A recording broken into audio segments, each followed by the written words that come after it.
반드시 5강, 그러니까 페이지로는 88페이지라고 되어 있는 부분부터 답을 불러드리도록 하겠습니다. 1번의 답은 4번, 2번의 답 4번, 3번 일단 넘어가고요.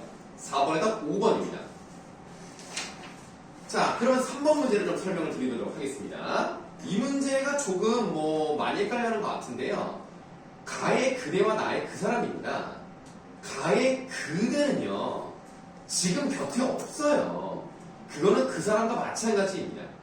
근데 예를 들어서 보기 3번을 보시면 그대는 화자가 그 소재를 알지 못하는 대상이지만 모르죠. 모르니까 어느 마을에서 쉬느냐라는 말이 나온 겁니다. 그런데 그 사람은 화자가 소재를 알고 있지만 만날 수 없다. 소재를 모르죠. 어디 있는지 알았으면 찾아왔겠죠. 그래서 3번은 답이 될 수가 없고요. 일단 남은 단을 먼저 보시면은 이런 말이 나와요. 칙칙한 어둠을 찢으며 눈물 속의 꽃처럼 피어날 저 남산 꽃 같은 사람, 이렇게 돼 있단 말이에요. 그러면 부정적인 현실을 이겨낼 수 있는 사람이 온다는 겁니다. 그럼 부정적 상황에서 벗어날 수 있게 해주겠죠. 근데 문제가 되는 부분은 그 보기 5번의 앞부분인데, 그대는 화자가 부정적 상황을 견딜 수 있도록 하는 대상인데, 지금 사실 이거는 직접적으로 나타나 있지는 않습니다. 그러나 이 사람이 오기를 기다리고 있으니까 이 힘든 상황도 어쨌든 버티고 그 사람을 기다리고 있는 거예요. 그런 점에서 3번의 답은 5번이 가장 적절하다, 이렇게 볼 수가 있겠습니다. 자, 그 다음에 현대시 6번입니까? 내가 지금 써놓은 게 다 저기 있어가지고, 핸드폰에 있어가지고. 아니요, 현대소설. 현대소설, 현대소설. 현대소설. 고전에서. 황색결승인가요?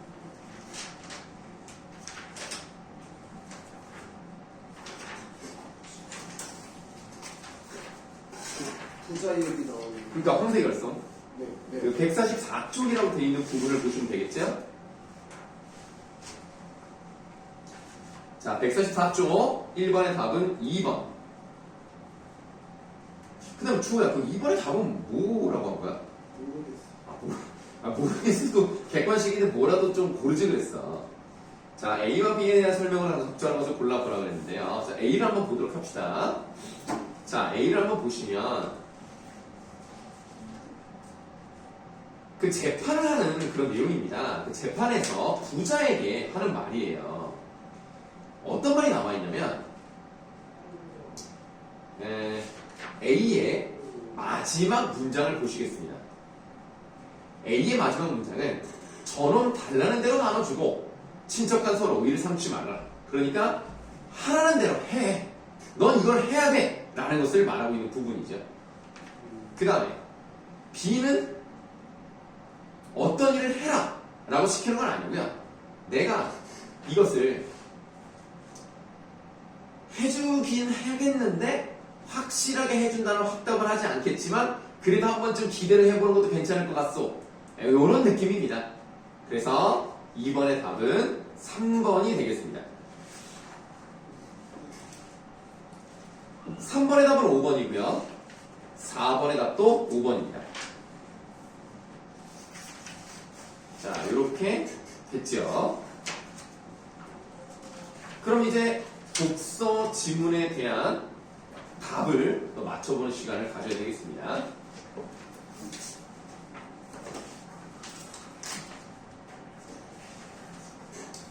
독서는 사회 7, 과학 7 이렇게 숙제를 내주었습니다. 이건 좀 기억이 잘 나네요.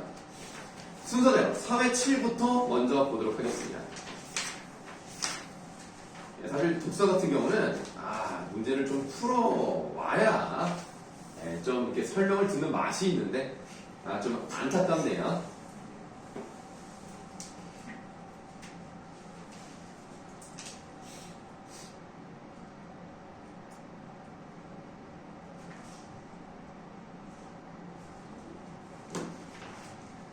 본문을 좀 보도록 하겠습니다. 본문 첫 번째 문단의 세 번째 줄을 보시면요. 무역구제제도라는 말이 나와 있습니다. 자, 이 무역구제제도를 일단 메모를 해보도록 할게요.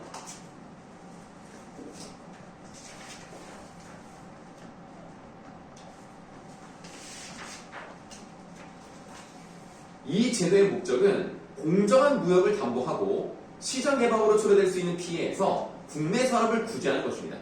결국 우리나라를 지키기 위한 거예요.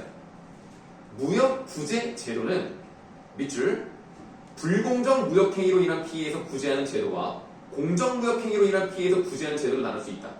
그러니까 두 가지로 볼 수 있죠. 하나는 불공정, 하나는 공정. 이렇게 두 개로 나눌 수 있어요. 이 중에서 많이 사용되는 것이 불공정 무역행위와 관련한 구제제도입니다. 이 여기에서 이제 많이 사용된다는 거예요. 이 제도는 수입품들 중에서 덤핑, 덤핑이 아직 뭔지 모르니까 이따 읽으면 나오겠죠. 정부 보조금 지급과 같은 방법으로 정상 가격보다 가격을 낮춰서 가격 경쟁력을 높인 물품들에 대해서 정부가 또 네모할게요. 반덤핑 관세 또는 상계 관세, 여기에 대해서 이제 반덤핑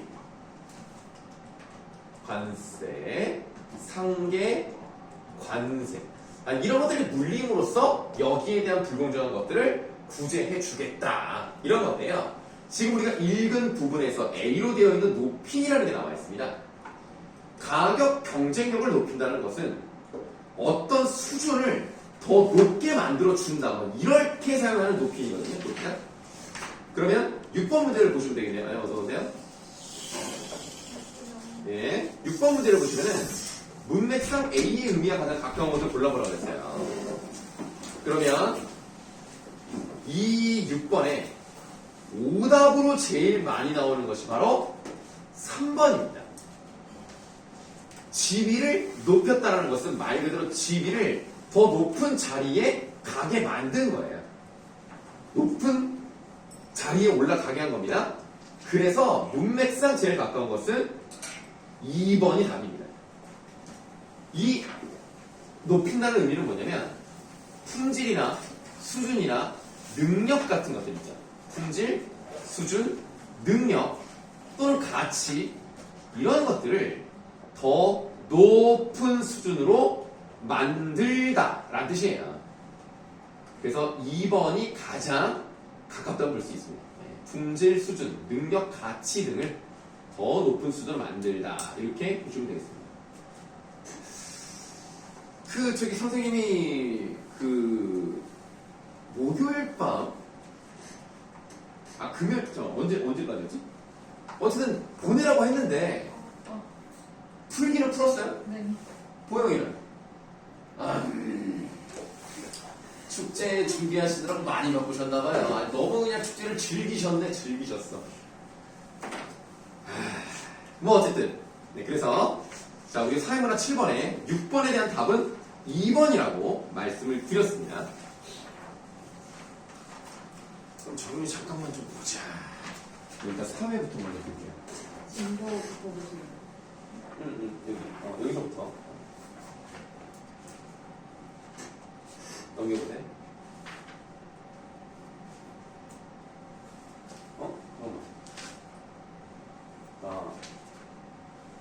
네. 자, 그래서 우리가 이제 136쪽에 첫 번째 문단은 이제 봤습니다. 자, 이번에는 세 번째 문단으로 갈게요. 세 번째 문단을 보시니까 두 번째 줄에 반덤핑 관세 조치라는 걸 한번 나왔습니다. 네, 그거 한번 네모 한번 하도록 할게요. 물론 우리가 첫 번째 문단에서 보긴 봤습니다만, 그럼 구체적으로 반덤핑에 관련된 관세는 무엇인가를 한번 보실 건데, 자, 다음 문장. 따라서 정부가 반덤핑 관세 조치를 취하려면 덤핑의 존재와 덤핑으로 인한 피해 발생을 조사하고 입증해야 한다. 만약 조사 중에 타국 기업의 덤핑 마진이 수출 가격의 2% 미만, 덤핑 수입 물량이 해당 상품 총 수입량의 3% 미만.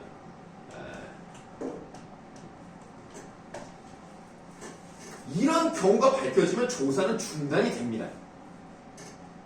하지만 덤핑으로 인한 불공정 무역임이 밝혀지게 되면 정부는 반덤핑 관세를 취할 수 있게 되는데 이때 수출기업은 가격을 합의된 수준으로 인상할 것을 약속하여 반덤핑 관세가 부과되는 것을 면할 수 있습니다. 근데 양자 간의 협의가 되지 않으면 국가간 문제가 발생이 되면서 WTO 분쟁 해결 기구에 회부할 수 있으며 이 기구는 피해국의 반덤핑 판정 과정이 WTO 반덤핑 협정과 일치하지는 판정합니다. 반덤핑 관세가 기업의 불공정 무역행위에 대한 무역 구제 제도라면 상계 관세 내용하세요. 상계 관세는 보조금을 이용한 불공정 무역행위에 대한 무역 구제 제도입니다. 자, 밑줄을 좀 해볼게요. 특정 정책을 달성하기 위해 정부 또는 공공기관이 산업 혹은 기업에 재정적으로 기여하여 수요자에게 혜택이 있게 될 때 이 재정적 기여를 보조금이라고 합니다. 수출하는 기업에 돈을 대준다고 생각하시면 돼요. 돈을 대줄 만큼 가격은 떨어질 가능성이 있죠. 그러면 아무래도 상대국에서 그 싼 것을 수입하게 되면 자기네 나라는 보조금 때문에 위축될 수밖에 없는 거야. 자기네는 보조금을 지급하지 않으면 자기네는 비쌀 테니까. 그래서 이런 것들 때문에 나오는 것이 바로 상계 관세다라고 보시면 되겠습니다. 자, 137쪽을 보도록 하죠. 137쪽의 세 번째 줄에 보조금이 이 세 가지 요건을 충족하게 되면 먼저 이에 당사국 간의 협의가 이루어진다. 협의가 되지 않았을 경우 피해를 입은 국가는, 자, 피해를 입은 국가 괄호하세요. WTO 분쟁 해결 기구에 제소를 하고 밑줄 국내 산업의 피해, 보조금 지급과 피해 간의 인과관계를 WTO 분쟁 해결 기구에 증명해야 됩니다. 피해를 입은 국가가 증명하는 거예요. 이후 이 기구에서 보조금이 부정적인 효과를 가져온다고 판정하면 제소를 당한 국가는 한마디로 자기네 기업에 보조금을 준 그 국가가 제소를 당한 국가죠. 보조금을 철회하거나 부정적인 효과를 제거하기 위한 적절한 조치를 취해야 합니다. 그렇지 않을 경우 보조금으로 피해를 입은 국가에서 이에 상응하는 상계 관세를 부과할 수 있다. 요 정도까지 읽고요. 1번 문제 가시겠습니다. 1번 문제 답은 5번, 2번 문제 답은 3번. 이제 3번 문제는 설명을 좀 드리도록 할게요. 각국의 공공회사는 자국에서 인쇄용지 판매가 젖어야 재고가 쌓이자 의국의 인쇄용지 가격을 이전보다 낮춰서 수출합니다. 그럼 일단은 마진을 줄였다는 얘기죠. 싸게 판다는 얘기는. 이에 의국의 인쇄용지 제조회사들은 각국의 공공회사에서 수출하는 인쇄용지에 대하여 반덤핑 조사 개시를 자국의 무역위원회에 신청하였다. 무역위원회는 공공회사의 인쇄용지에 대하여 반덤핑 조사를 실시했고 덤핑 마진의 산정 결과를 바탕으로 공공회사에 8%의 반덤핑 관세를 부과했습니다. 그러면 아까 우리가 여기에 마진의 2% 미만이면 조사가 중단되지만 마진의 2% 미만이 아니라면 계속 할 수 있는 거예요. 그래서 반덤핑 관세를 매길 수 있는 거죠. 자, 공공회사는 의국과 수출가격 협의를 했지만 합의에 이르지 못했고요.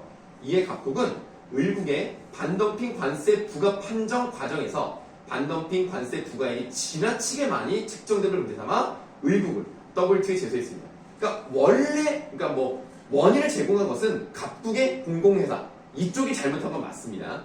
맞지만 저쪽에서 너무나 많은 관세를 매긴다.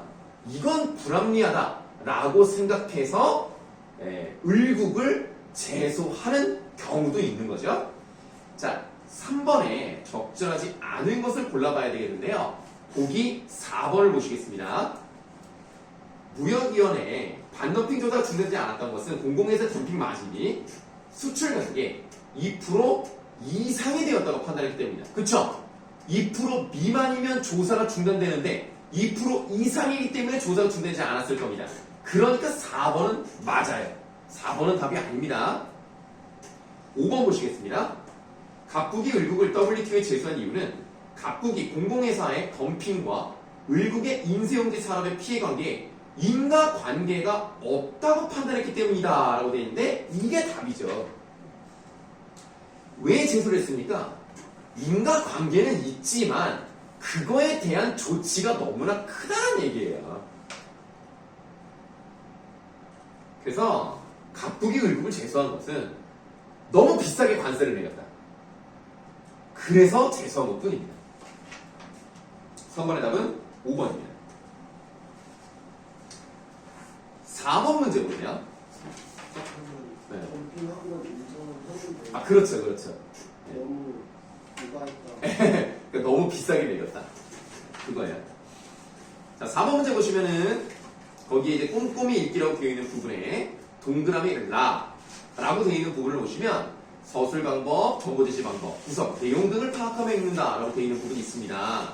그럼 이 부분은 내용과 일치하는 것만 잘 찾으면 되는 거예요. 그래서 4번을 보시면 무역구제 제도를 무역행위가 공정한 것인지 아닌지에 따라 분류한 뒤 불공정 무역에 대한 구제 제도로 반덤핑 관세와 상계 관세에 대해서 설명하고 있다.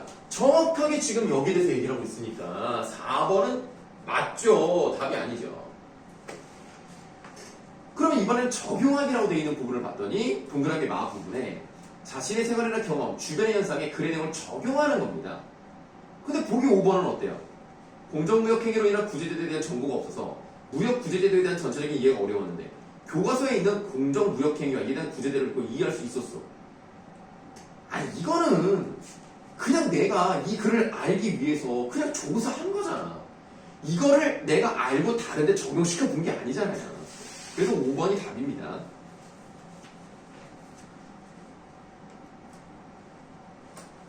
5번의 답은 4번입니다.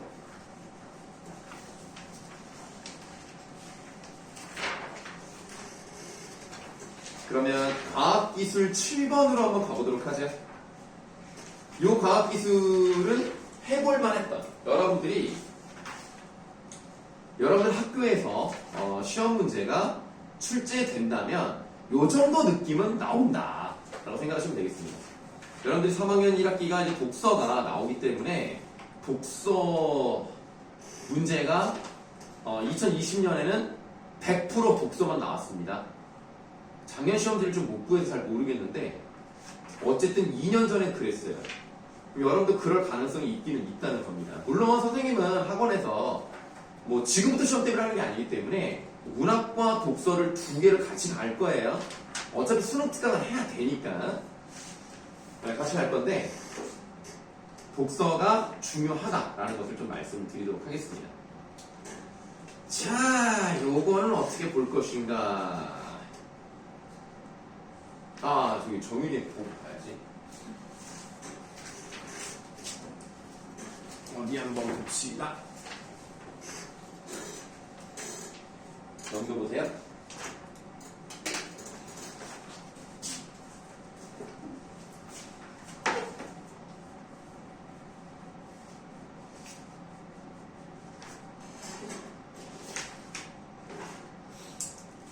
자, 첫 번째 문단에서 세 번째 줄에 점도가 나왔습니다. 점도에 네모하세요. 그래서 점도라는 것은 상당히 중요한 소재라고 생각하시면 되겠죠? 그리고 밑줄 하세요. 기체, 액체와 같은 유체가 흐를 때 흐름에 저하는 성질을 의미합니다. 여러분들이 수능 특강 같은 걸 잘 보시면은 사실 좀 내용이 돌고 돌아요. 왜냐면 이 세상을 구성하고 있는 것들 중에서 우리가 접할 수 있는 것이 계속 나오다 보면 언젠가는 벽에 부딪히게 돼 있거든요. 그 결국에는 내용이 좀 돌고 도는 경우가 있습니다. 이 점도가 좀 그래요. 예전에도 나온 적이 있어요. 그래서 우리가 좀 그런 것들을 좀 파악하면 좀 도움이 될 것 같은데 어쨌든 중요한 것은 우리가 점도라서 끈끈하다 이렇게 생각을 하지만 과학적으로 보면 흐름에 저항하는 성질입니다. 그러니까 끈끈하게 사실은 못 가게 만드는 거니까 그래서 점도라고 할 수 있는 거죠. 자, 다음 두 번째 문단으로 가겠습니다. 두 번째 문단에서 네 번째 줄 이때부터 한번 읽어볼게요.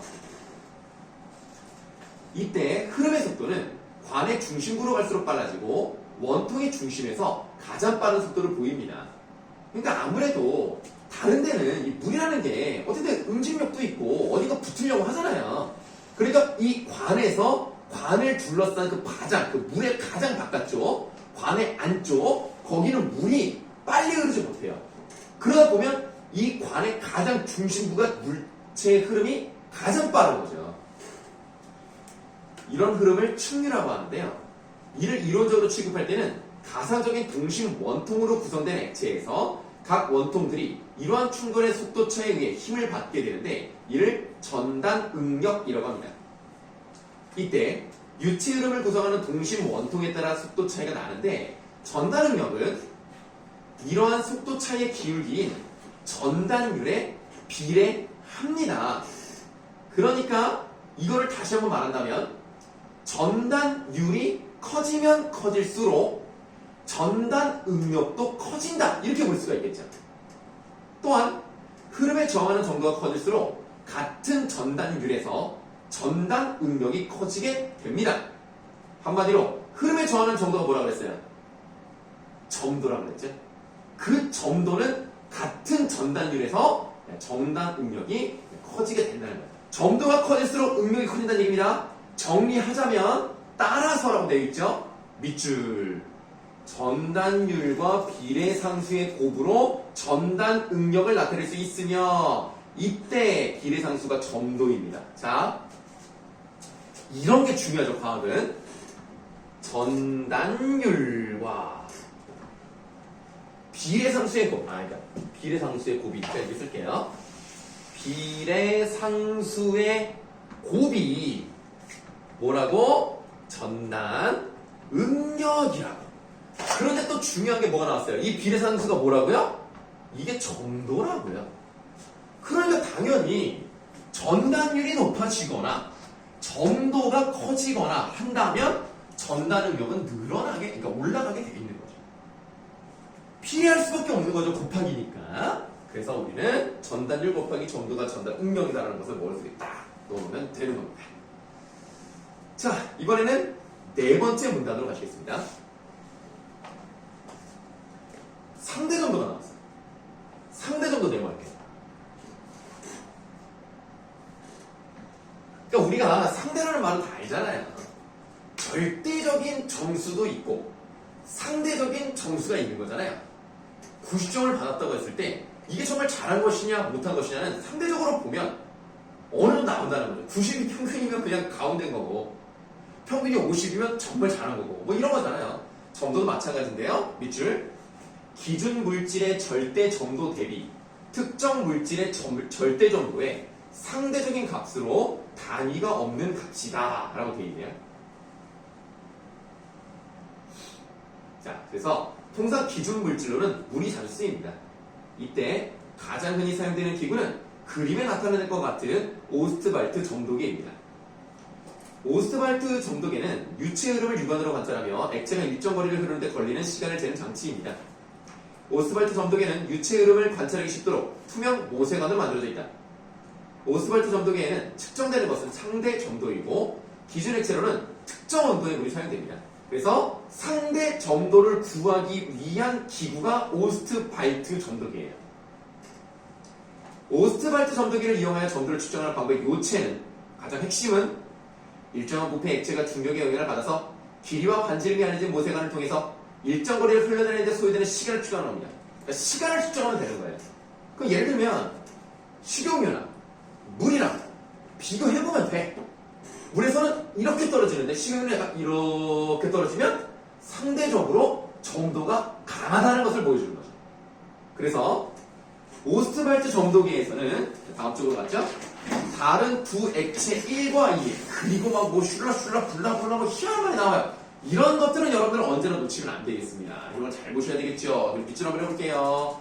절대 점도의 B는 하고 선생님의 지식이 부족한 관계로 혹시 정윤아 이거 뭐라고 읽는지 알아? N처럼 N이 길쭉하게 생긴 거 이거 뭐라고 읽냐? 아는 사람 없어요? 그럼 그냥 N으로 읽을게요. 자, 그래서 N, 와, 이거 길쭉하게 내려왔죠? 1, 그 다음에 n, 2, 는 d 1, t1 곱하기 나누기 d2 요런 식으로 돼 있다는 걸 알 수가 있습니다. 그럼 일단 요게 이제 써놨으니까 이게 뭔지를 보시면 되는데 지금 이게 절대 점도의 비예요. 그러니까 지금 요게 절대 점도라는 거죠. 절대 점도인데 절대 점도의 비를 구한 거잖아요. 나눴으니까. 그거를 이렇게 할 수가 있는 겁니다. 자, 지금 여기는 지금 곱하기라는 표현이 없지만 곱하는 거예요. 이것 곱하기를 이것 곱하기로 나눈 거예요. 자, 여기서 D는 액체의 밀도입니다. 아, 그렇네. D가 액체의 밀도야. 그럼 T는 뭐예요? T는 두 기준선의 거리만큼 액체가 흘러내리는 걸린 시간입니다. 타임이네, 타임. 자, 여기를 지금 봤으니까 문제를 한번 바로 보죠. 3번 문제로 가겠습니다. 3번 문제. 보기를 한번 볼게요. 지금 방금 설명한 것처럼 오스트발트 점도기를 이용한대요. 용액 A와 B의 점도를 측정하기 위해 물을 기준 액체로 사용했으며 특정 거리를 흘러내리는 데 필요한 시간을 측정하고 각 물질의 밀도 또한 측정했습니다. 밀도도 알고 시간도 알아요? 그럼 밀도와 시간을 안다는 얘기는 절대 점도의 비, 상대 점도를 구할 수 있다는 얘기인데 물이 흘러내리는 데 걸린 시간은 3초예요. A와 B가 흘러내리는 데 걸린 시간은 각각 2초와 6초입니다. 그럼 물에 대해서 B는 2배가 걸렸어요. 물에 대해서 A는 더 줄었어요. 그러니까 B가 물보다 점도가 더 세다는 거죠. 그런 건데, 자, 그러면 1번 보시겠습니다. A의 밀도가 B의 밀도보다 3배가 크대요. 자, 그러면 지금 A는 2초 걸렸어요. B는 6초 걸렸어요. 그러면 여기다가 넣으면 돼. 여기에다가 요 시간에다가 2를 써. 그 다음에 B는 6초야. 6을 써. 근데 A의 밀도가 B보다 3배가 크니까 3, 1 넣으면 돼. 뭐 6, 2를 넣든지 어쨌든 그냥 3배니까 여기다 3을 넣어. 여기다 1을 넣어. 그러면 곱하는 거 아닙니까? 4 곱하기 2도 6이고 1 곱하기 2도 6이잖아요. 그럼 얘도 6, 얘도 6이니까 얘는 어때요? 절대 점도는 같은 거죠. 그래서 1번이 답입니다. 그리고 보기 5번을 고른 사람이 있어서 말씀을 드리는데 점도가 다른 용액 A와 B를 측정하기 위해서는 오스발트 점도기의 기준선 간의 거리가 달라져 있고 아닙니다. 그러면 안 되죠. 같아야죠. 같아야 점도를 구할 수 있는 거죠. 3번의 답은 1번이 되겠습니다. 4번 문제로 가겠습니다. 4번 보기 박스. 온도가 올라가면 기체 분자의 운동 에너지가 증가하여 기체 분자 간 충돌이 많아지게 되는데 충돌 후에 무작위로 기체의 운동 방향이 바뀌게 됩니다. 기체 분자 간의 충돌 횟수가 증가하게 되면 한쪽 방향으로의 흐름은 어려워집니다. 이 말은 뭐예요? 잘 움직이지 못한다. 이거 아닙니까? 근데 아까 점도가 뭐라고 그랬어요? 흐름에 저항하는 성질이라는 거야. 그러니까 우리가 정리를 해볼 수가 있겠네. 기체라는 것은요, 온도가 올라가면 올라갈수록, 그쵸? 올라가면 올라갈수록 충돌 횟수가 많아지죠. 충돌 횟수가 많아진다는 건 뭐예요? 흐름이 어려워진다는 거죠. 다시 말하면 온도가 높아지면 점도도 높아진다. 이겁니다. 이게 기체예요.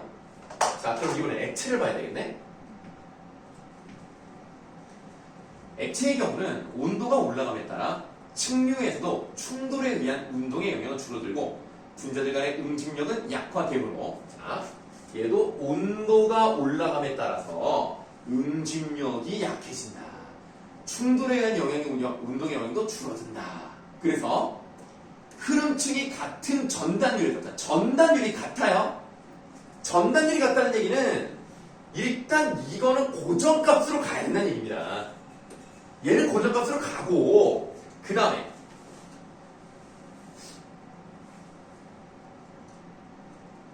흐름층이 같은 전단율에서 유체가 받는 전단 응력이 감소한대요.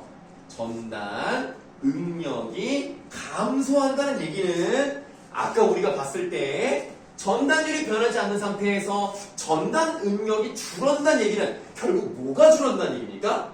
점도가 줄었다는 얘기죠. 점도가 줄었기 때문에 이 두 개를 곱했을 때 얘는 변함없고 얘가 낮아져야 전단 응력이 낮아지는 결과가 나온다는 거죠. 다시 말하면 기체는 온도가 올라갈수록 점도가 올라가고요. 액체는 온도가 올라갈수록 점도가 낮아진다는 얘기입니다. 근데 문제는 뭐예요? 또 한 번 뒤집었죠? 온도가 낮아짐에 따라니까 거꾸로 가면 되는 겁니다. 온도가 올라갈 때 점도가 올라가니까 온도가 낮으면 점도도 낮아지겠고 온도가 올라갈 점도가 낮으니까 온도가 내려가면 점도는 올라가겠죠. 그래서 답은 4번. 네, 이 문제 괜찮은 문제입니다. 이렇게 한번 답을 맞춰봤는데 질문 있으면 하십시오.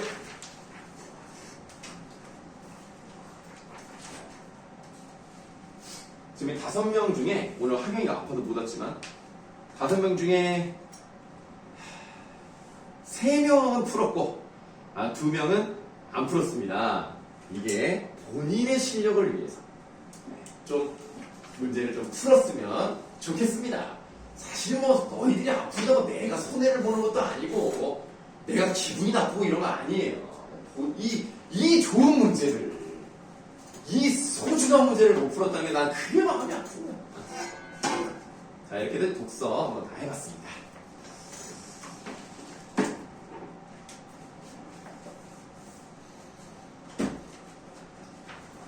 우리가 저번 시간에 논 이야기를 하다가 마무리를 한 것 같은데 맞나?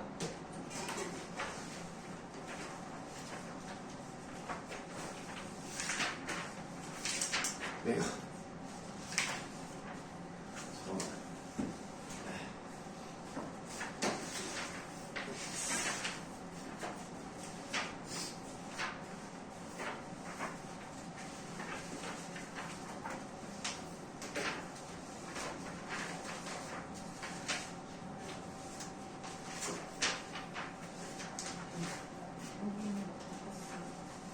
네, 뭐라고요?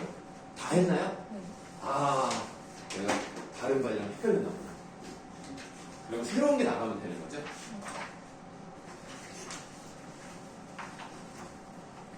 응?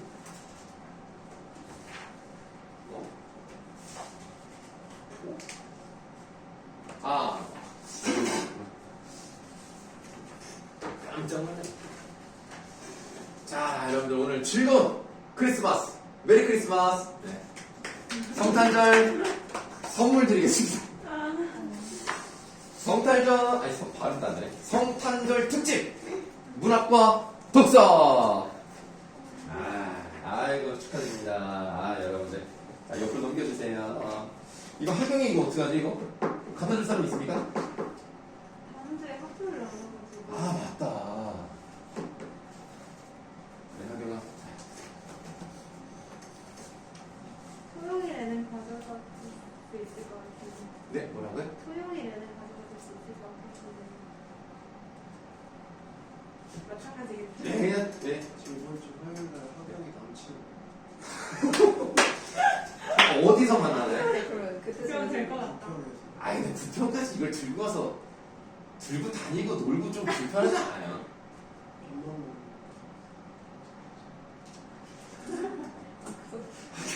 하경이 남자친구? 그러면 근데 질 것 같은데. 그래? 그런가? 그럼 뭐 좀 부탁 좀 할게요. 네. 부탁 좀 드리겠습니다. 비싸서 진짜 정말 그러면, 선생님이 다 볼 수가 없어서 일단 여러분들 그 저번에 나눠드린 프린트에 독서 지문을 아직 다 못 풀었어요. 남아있고 문학을 다 했기 때문에 새로운 게 나가긴 했습니다만 자 일단 지금은 문학을 보도록 하겠습니다. 페이지는 59쪽으로 가시면 돼요. 맨 첫 장부터 보시면 되는데 일단은 여백의 미가 많이 느껴집니다. 그렇다는 얘기는 필기할 공간이 많다는 것을 의미할 수도 있겠죠. 일단 여러분들이 이 글을 딱 보는 순간 이 글의 관련은 무엇이다 라고 느껴지지 않습니까? 가사. 훌륭합니다.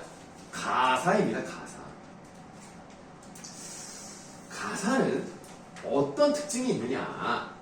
일단 길어. 근데 뭐 그거는 이제 문학적으로 의미는 없는 것이고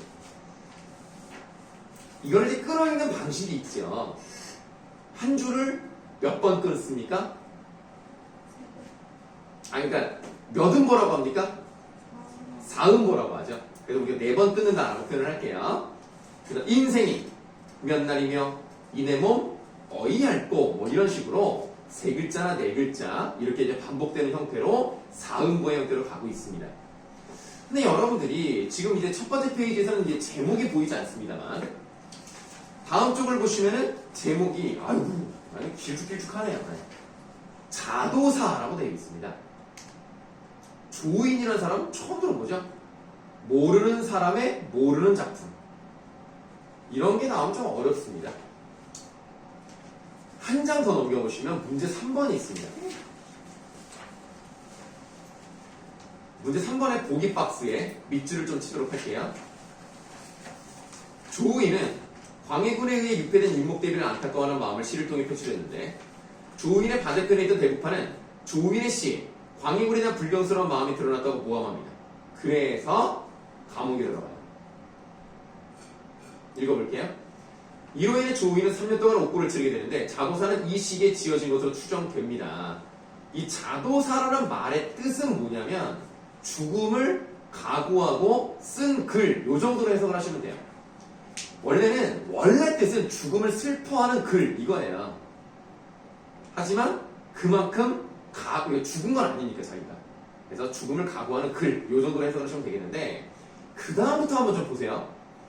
조인은 이 작품에서 자신의 처지를 지상으로 적강한 선녀에 비유하고 임금을 천상계의 옥황에 비유하며 임금에 대한 충정을 드러내면서 자신을 모함한 대부파를 비난하고 있습니다. 적강한 선녀, 천상계의 옥황. 뭐랑 비슷하지 않아요? 이거 어디서 본 그런 느낌 나지 않습니까? 적강 모티프 나오고 자기는 억울하고 임금님 보고 싶어요? 빨리빨리 만나고 싶습니다. 똑같은 가사 중에 이게 안 나오네. 되게 유명한 사람 있잖아. 가사의 대마왕 정철이 쓴 것 중에서 3위고? 물론 3위인 것도 물론 맞는데 송민국이 좀 정확히 더 맞아요. 그래서 송민국은 3위과의 차이점이 뭐죠? 천자. 그렇죠. 그러니까 3위국은 독백이고 송민국은 대화체예요. 그래서 그게 차이가 있는데 뭐 어쨌든 지금 이거는요 약간 송민국을 벤치마킹한 느낌이 납니다. 좀 비슷한 느낌이 있어요. 자, 그 다음 좀 더 읽어보겠습니다.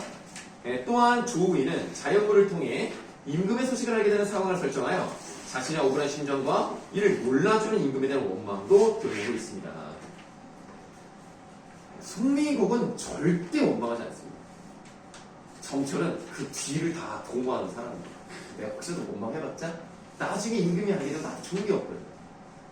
그러니까 일단 좋은 말만 쓰자. 그러지 않았을까 싶은데요. 자, 그러면 우리 59쪽 내용 한번 보도록 하겠습니다.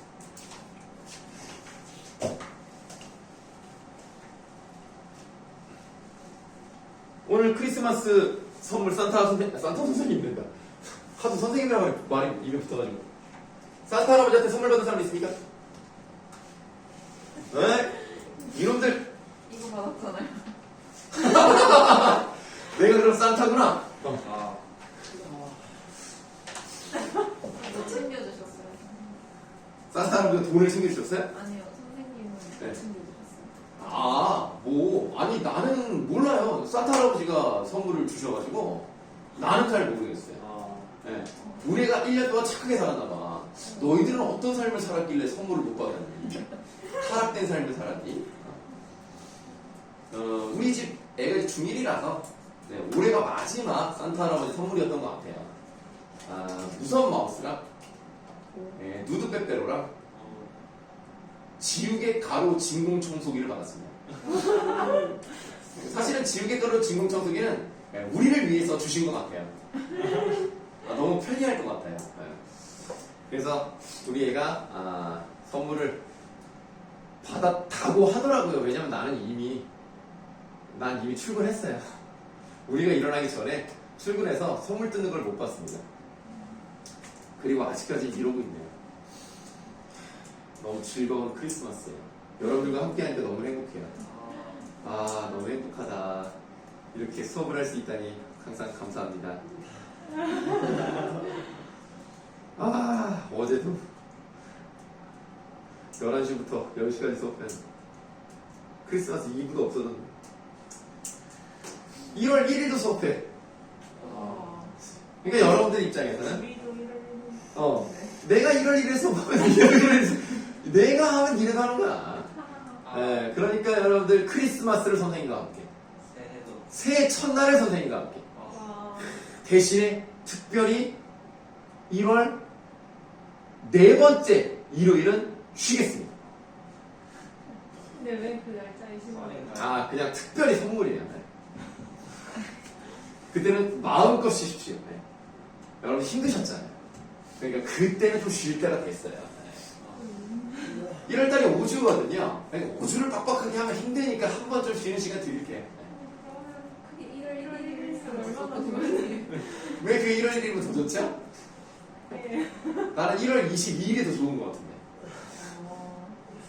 저희 1월 1일에 수업이랑 다 쉬어가지고. 아, 진짜? 부스님이 쉬어? 왜 쉰대? 쌤이 자체 방학을 하셔가지고 사과 방학이어가지고. 아, 니네 일요일에 수학이랑 국어 두 개야? 네. 뭐. 그렇군요. 네, 알겠습니다. 네, 그러셨군요. 저는 수업합니다. 네, 네. 살짝 기대했는데. 아예 하지 마세요. 네, 기대하지 마세요. 괜히 기대하면 실망감이 커요. 그냥 아예 기대를 하지 않으면 됩니다. 알겠습니까? 여기 옆에서도 지금 수업하고 있는 네, 여기서. 영어. 왜요? 그냥 아까 여기 거기 왜 교실이 아예 어두운 바로 옆에서요. 근데 교실이 불이 꺼져 있고. 아, 지금 설마 여기 이 학원에 우리만 있다는 것을 어필하는 거예요? 그러니까 우리도 가자고 이런 겁니까? 아니, 뭐 어디요, 되게 어디? 평소보다 조용하긴 한데 평소보다 조용. 아니, 불편이 있더라고. 여기 아니에요? 아, 여기는 그냥 복도야. 아니, 근데 가고 싶었어. 아니, 여기도 국제고애들 영어 수업하고 있어. 이 채영이랑 저기 황다경. 그 다음에 이태성도 있는지 모르겠네, 그거는. 아니, 또 국제고애들이 지금 수업하고 있는 거예요, 영어 시간에. 네. 그러니까 뭐 여러분들만 수업하는 건 아니니까. 황다경인데? 황다경 내 목소리가 들리니? 나 혼자 뭐 하는 거야? 갑자기 쌩까네. 자, 내용 조금만 보고 쉬는 시간 드릴게요. 너무 좋아요? 행복합니다. 아, 그러니까 여러분들이 또 공부할 수 있다니 얼마나 행복합니까? 학교에 가고 싶어도 못 가는 사람들이 있어요. 우리는 학교뿐만 아니라 학원도 이렇게 나온다는 것은 여러분들 너무 행복합니다. 난 행복합니다. 자, 혹시 한화 팬이신가요? 네, 하나요? 네. 아니요. 저는 기아 팬인데요. 자, 내용 보세요. 인생이 몇 날이며 이내목 어이할고 지금 보시면 의문형 어미로 끝이 났어요. 이 말은 인생은 몇 날이냐? 나는 어떡할까? 뭐 이런 정도의 해석을 하시면 되겠습니다.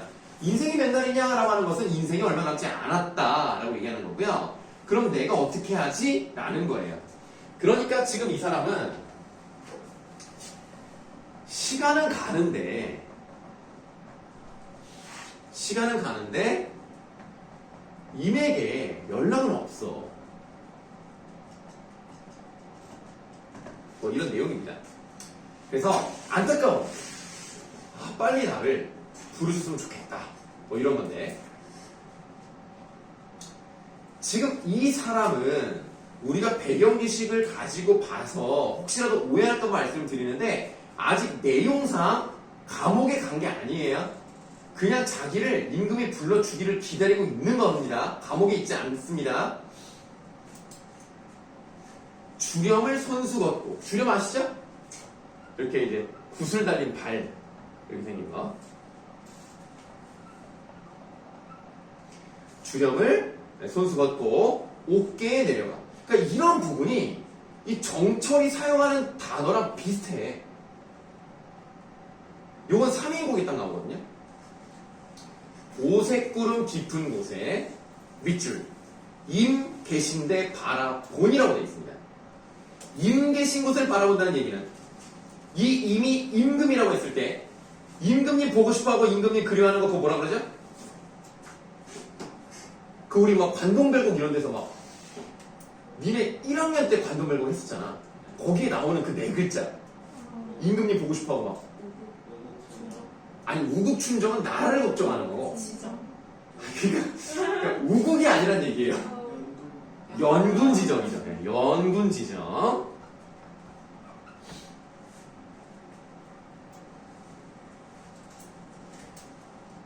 자, 임 계신데 바라보니 그 다음에 안개문 구름창 천리말리 가렸구나. 안개문 구름창 세모하시면 되겠어요. 그럼 이게 무슨 역할을 하는 거예요? 장애물.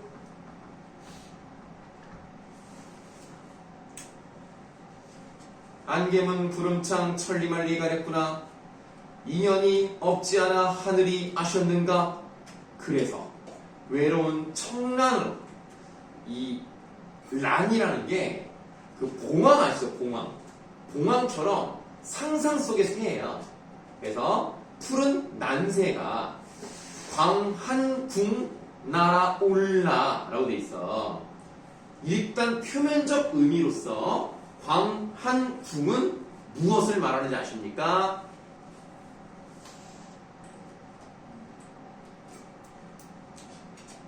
달나라 궁전을 말합니다. 이게 표면적 의미고요. 당연히 그러면 이거는 2차적 의미로 보겠어요? 임금 계신 궁을 말하겠죠. 자, 광한궁 날아올라 듣고서 못 뵀던 힘. 자, 임의 소식, 임금의 소식 얘기는 많이 들었지만 실제로 본 적이 없었던 임을 첫낯에 잠깐 이제 처음으로 잠깐 봤어요. 그러니까 그렇게 보고 싶었던, 마치 연예인을 그렇게 보고 싶었는데 본 것처럼 좋잖아. 내 임이 이뿐이라 반갑기를 하나 말까. 너무 좋다는 얘기야. 이렇게 뵙고 다시 뵐 일을 생각해봤어. 자, 이번 기회 말고 또 언제 볼 수 있을까? 라고 생각해봤더니 3,000명의 미인들 아침 저녁으로 모시고 궁궐의 고운 여인 좌우에 버렸는데, 자, 그러면 우리가 이제 좀 두꺼운 글씨로 쳐져 있는 부분이 3,000명의 미인들하고 궁궐의 고운 여인 이렇게 되어 있습니다. 이거를 아예 통째로 세모하세요. 크게 세모를 하시면 얘네들은 구체적으로 누구를 말하는 것 같아요? 대부파가 되겠죠. 얘네들이 이미 실권을 잡고 옆에서 계속 있는 거야. 그러니까 내 입장에서는 낄 데가 없어. 수줍은 빛 바른 화장을 어디가 자랑하는? 자, 빛 바른 화장에다 괄호할게요. 우리가 뭘 할 수 있죠, 여기서? 그러니까 화장이란 말이 나왔어. 그러니까 뭐야? 여자. 그렇지, 화자가 여성이다. 물론 뭐 이거는 뭐 정철의 가사를 뭐 베꼈다, 뭐 비슷하게 했다 이건 아닙니다. 왜냐면 원래 여성으로 설정을 하고 임금을 남성으로 설정하는 경우가 많았기 때문에 이거는 그냥 일반적인 그런 스타일이다 이렇게 보시면 되겠어요. 빛바람 화자는 어디가 사랑하며 탐탁지 않은 태도를 갑자기 여러분들 보세요. 탐탁하다가 기본형일 텐데 하자 앞에 안 울린 소리 기억이 오니까 하가 떨어져 나가고 지만 붙었다더라. 기억나십니까? 이런 것들 그냥 가끔씩 한번 생각해 주시면 안 잊어버려요.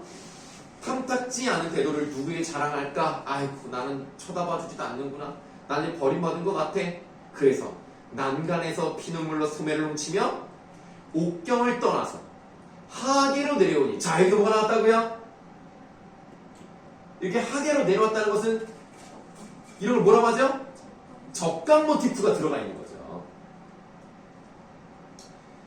하계에 내려오니 인생 방명이 이처럼 생겼던가. 그러니까 자신의 인생이 기구한 운명을 타고났다. 그러니까 이 부분에서 우리는 뭘 할 수 있어요? 운명적 인생관을 찾아볼 수가 있겠습니다. 이거는 정철의 가사랑도 비슷해요. 거기도 이런 내용들이 많이 나옵니다. 삼이고 숙미고.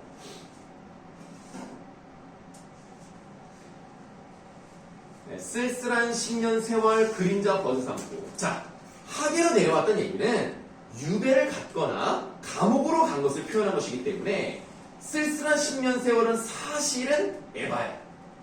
얘 아까 몇 년 동안 감옥에 있다고 그랬어? 3년. 그러니까 사실 10년은 진짜 10년이 아니라 그만큼 오래됐다 라는 걸 강조하는 효과일 뿐이에요. 진짜 10년 살지 않았습니다.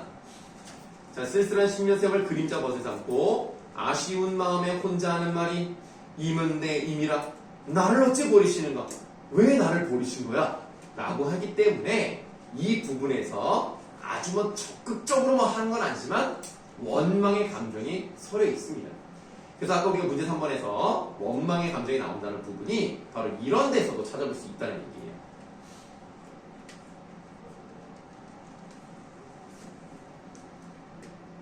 자, 그럼 쉬는 시간을 좀 갖고 갈게요.